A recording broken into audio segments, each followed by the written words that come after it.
President Trump arriving in Florida, trying to turn the page following the release of Robert Mueller's redacted report. Game over, folks. Now it's back to work.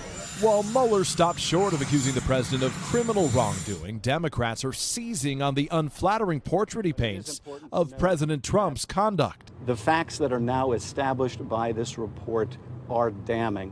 Whether they could or should have resulted in the indictment of the president or people around him, they are damning. Mueller reveals the president's reaction in the Oval Office nearly 2 years ago when he first learned about the appointment of a special counsel, writing based on notes from an official in the room that he slumped back in his chair and said, "Oh my God, this is terrible. This is the end of my presidency.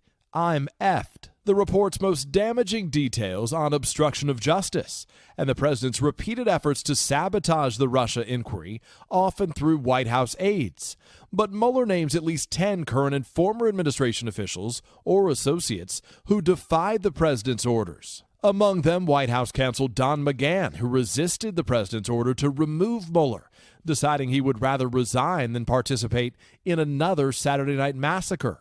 According to the report, President Trump also asked his former campaign manager, Corey Lewandowski, to tell then Attorney General Jeff Sessions to publicly announce the investigation was unfair to the president.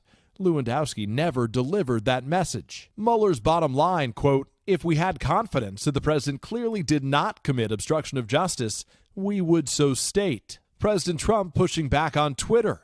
"I had the right to end the whole witch hunt if I wanted. I could have fired everyone, including Mueller, if I wanted.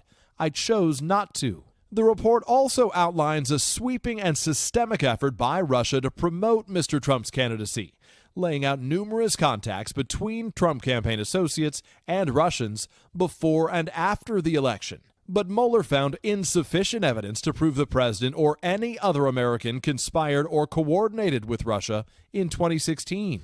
A conclusion emphasized by Attorney General William Barr. That is something that all Americans can and should be grateful to have confirmed.